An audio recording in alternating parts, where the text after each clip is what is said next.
मैं तो हेल्प करूँगा तुक मैं थ्यो करामे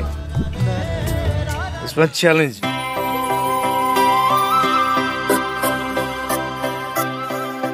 মই তোক এদিন থিয় কৰামে ইটস মাই চ্যালেঞ্জ तुक मैं थ्यो करामे इसमें चैलेंज এটা ভয়ংকৰ দুৰ্ঘটনাত পতিত হৈ ৰাজহাড় ভাঙি যোৱাত খোজ কাঢ়িব নোৱাৰা হৈ পৰিছিল ধেমাজিৰ জয়ন্তজিৎ বাপু সৌদিখে দেখিছিল কেৱল অন্ধকাৰ তেতিয়াই পাপুৰ কাষত ভগৱানৰ ৰূপত থিয় দিছিল মানৱ দৰদী জুবিন গাৰ্গে मैं तो हेल्प करूँगा तुक मैं মই আছো টেনশন নলবি মই তোক চিকিৎসা কৰাম তোক মই এদিন থিয় কৰা হেৰি मैं थ्यो करामे এইদৰে অসহায় পাপুক সাহস দিছিল জুবিন গাৰ্গে हेल्प करूँगा तुक मैं थ्यो करामे इसमें चैलेंज তেওঁ মোক থিয় কৰাম বুলি চেলেঞ্জ কৰিছিল আৰু চকুহাললৈ মন কৰক তেওঁ এবাৰ মানৱ দৰদী ভগৱানজনে হেৰাই গ'লো তাৰ পিছত কথামতেই কাম জুবিনে নিজৰ ধনেৰে চিকিৎসা কৰোৱাই জয়ন্তজিৎ পাপুক খোজ কাঢ়িব পৰা কৰি দিলে मैं तो हेल्प करूँगा तुक কিন্তু হঠাৎ হাজাৰ হাজাৰ জনক সহায় কৰি ছিংগাপুৰৰ সাগৰৰ বুকুত চিৰদিনৰ বাবে হেৰাই গ'ল জুবিন গাৰ্গ তাৰ পিছত চৌদিশে শূন্যতা জুবিন গাৰ্গৰ মৃত্যুৰ এমাহ সম্পূৰ্ণ হোৱাৰ দিনা নিজে খোজকাঢ়ি আহি জুবিন গাৰ্গক পৰি কান্দি কান্দি ভাগৰি পৰিল জয়ন্তজিৎ বাপু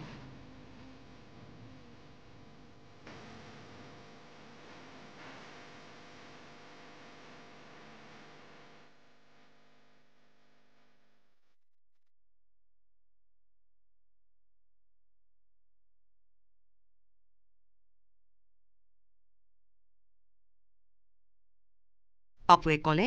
দাদাই মোক আকৌ খোজকাঢ়িব পৰা কৰি দিলে কিন্তু আজি দাদাই নাই मैं तो हेल्प करूँगा तुक मैं थ्यो करामे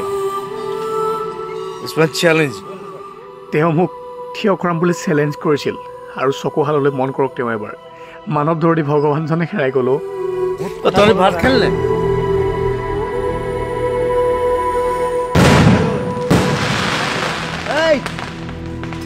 नो साउंड बोल खुशका मोरे कानत হয় মই যেতিয়া বুঢ়া হম তেতিয়া মইতো কাণত ধৰিম না মই যেতিয়া বুঢ়া হম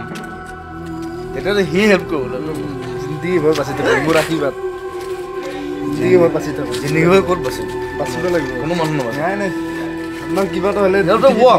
পাপুৱে ক'লে মোক থিয় হোৱা দেখি কান্দিছিল জুবিন দাই try it's a force from brain to your legs you try you can যেতিয়া মই আৰ্থিক সমস্যাত বহুত বেছি ভুগিছিলোঁ আৰ্থিক সমস্যাত পৰিছিলোঁ তেতিয়া মই বিভিন্নজনৰ ওচৰত সহায় বিচাৰি গৈছিলোঁ বিভিন্নজনৰ ওচৰত গৈছোঁ আৰু আশ্বাসটো সকলোৱে দিয়ে মোৰ ভগৱানজন জুবিন গাৰ্গ তেখেতৰ ওচৰলৈ যেতিয়া মই গৈছিলোঁ তেখেতৰ ওচৰত যেতিয়া সহায় বিচাৰিছিলোঁ সেই ব্যক্তি মানে সেই ভিডিঅ'টোত কোৱাৰ প্ৰতিটো কথাই সঁচা আছিল তেওঁ যেনেকৈ মোক কথা দিছিল সেইমতে তেওঁ কাম কৰিছিল সেইমতে মোক চিকিৎসা কৰিছিল সেইমতে মই কিন্তু থিয় হৈও দেখাই দিলোঁ মইতো যেতিয়া দাদাৰ ওচৰত গৈছিলোঁ তেতিয়া মোৰ একদম একেবাৰে কণ্ডিশ্যন বহুত বেছি বেয়া আছিলে তেওঁ মোক কৈছিল যে তোক মই থিয় কৰাম তই সুস্থ হ'ব লাগিব তই মোৰ চিনেমাটো কাম কৰিব লাগিব গতিকে তই একদম টেনশ্যন নল'বি তই কৰি যা তেওঁ মোক দেখাৰ পৰাই মোক যেতিয়া সুধিলে তেওঁ কান্দিছিলে আৰু তেওঁ এনেকুৱা মানুহ চিনি পাই আচলতে তেওঁ যে ইনে গড টেলেণ্ট নহয় মানে ইয়াৰ আৰু এজন ব্যক্তি আছে কিন্তু মই তেওঁৰ নামতো এবাৰ কৈ দিছোঁ ৰবি শৰ্মা তেখেতো মোক আৰ্থিকভাৱে মোৰ ঘৰত গৈ মোৰ হাতত পইচা দি আহিছিলে মোৰ পাপুৱে লগতে ক'লে 100টা জনম ল'লেও কোনো জুবিন গাৰ্গ হ'ব নোৱাৰে দাদাই ন্যায় পাবই লাগিব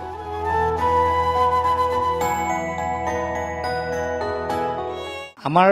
মহানায়কজন অকলশৰীয়াকৈ মৃত্যুবৰণ কৰিলে সেইটো কম দুখৰ কথা নাই ভাবি চাওকচোন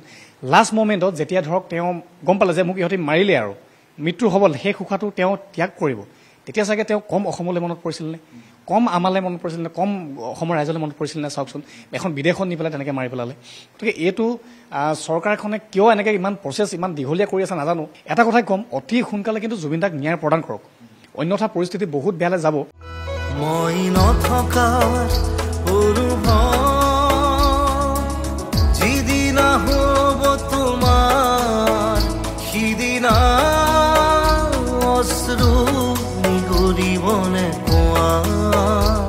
এনে হাজাৰ হাজাৰটা উদাহৰণ আছে মানৱ দৰদী জুবিন গাৰ্গৰ য'ত যেনেকে পাৰে সকলোকে সহায় কৰিছিল জুবিন গাৰ্গে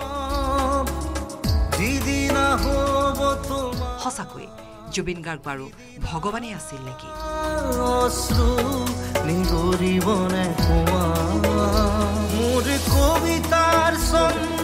তোক মই থিয় কৰামেই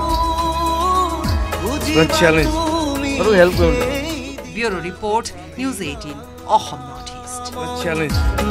তেওঁ মোক থিয় কৰাম বুলি চেলেঞ্জ কৰিছিল আৰু চকুহাললৈ মন কৰক তেওঁ এবাৰ মানৱ দৰদী ভগৱানজনে হেৰাই গ'লো নাথাকিম জানা তোমাৰ প্ৰিয় গীত গাবলে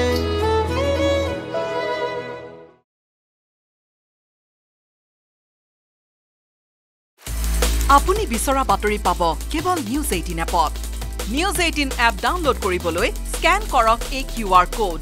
গুগল প্লে ষ্টৰতো পাব এই নিউজ 18 এপ